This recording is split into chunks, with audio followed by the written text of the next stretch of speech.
Kakinada rural మండలం తిమ్మాపురం గ్రామంలో శ్రీ సిద్ధి Vinayaka friends circle ఆధ్వర్యంలో గణపతి నవరాత్రి మహోత్సవాలు ఘనంగా నిర్వహించారు. శ్రీ సిద్ధి వినాయక 17వ గణపతి తిమ్మాపురం గ్రామంలో ఉన్న ప్రజ్ఞ కన్వెన్షన్ హాల్ ఎదురుగా వినాయక చవితి నవరాత్రి మహోత్సవం జరుగుతున్నాయి. తిమ్మాపురం గ్రామ జనసేన పార్టీ గౌరవ అధ్యక్షులు మాధవరపు తాతాజీ ఆధ్వర్యంలో ఘనంగా నిర్వహిస్తున్నారు. పీటల మీద యేసు సోమేశ్వరరావు దంపతులచే సుబ్రహ్మణ్యం పూజారిచే పూజా కార్యక్రమం జరిగింది. మాధవరపు తాతాజీ మాట్లాడుతూ ప్రతి సంవత్సరం వినాయక చవితి మహోత్సవం ఘనంగా నిర్వహిస్తున్నామన్నారు. 6వ తారీఖు స్వామివారిని ఊరేగింపు అనంతరం 11వ తారీఖు భారీ అన్నదానం నిర్వహిస్తున్నామన్నారు. ఈ కార్యక్రమంలో శ్రీ సిద్ధి Vinayaka friend circle Tataji youth సభ్యులు గ్రామ పెద్దలు భక్తులు పాల్గొన్నారు.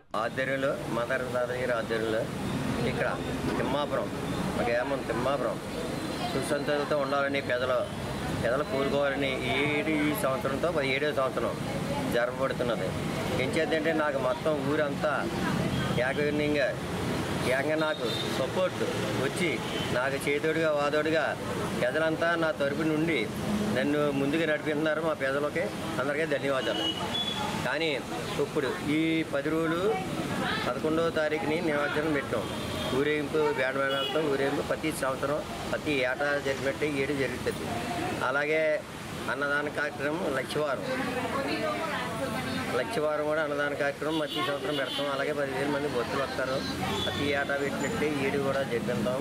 మీ అందరూ నన్ను దీవించి వినాయకుడిని పొందాలని మీ పేదలందరూ కోరుకుంటున్నాను.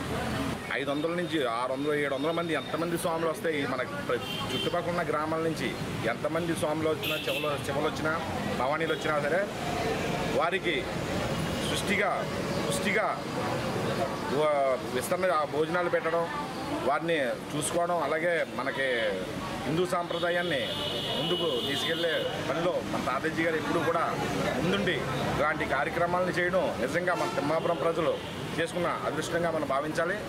అలాగే రేపు జరుగుతున్నటువంటి స్వాములకు కానీ శివులకు కానీ ఎక్కడ ఎత్తుకున్న పూజ కార్యక్రమాలకి ముందుగా హాజరయ్యి అక్కడ వారికి ఏం కావాలన్నా వసతులు చేసుకోవడం, అలా గురుస్వాములు తీసుకురావడం, వాళ్ళతో పూజలు చేయించడం, ఇలాంటి కార్యక్రమాలు చేస్తున్న మన తాతాజీ గారిని ఆ సకల దేవతలందరూ కూడా ఆయనకి ఆరోగ్య అష్టైశ్వర్యాలు ఇచ్చి, అలాగే ఆయన ఈ స్థాయి కాడి నుంచి మన ప్రజలని మంచి మార్గంలో నడిపించే మార్గం కూడా ఆ భగవంతుడు ఆయనకి కల్పించి ఆరోగ్యాలు ఇవ్వాలని మనస్ఫూర్తిగా కోరుకుంటూ తాతాజీ యూత్ తరపున తిమ్మాపురం ప్రజలందరికీ కూడా వినాయక చవితి శుభాకాంక్షలు.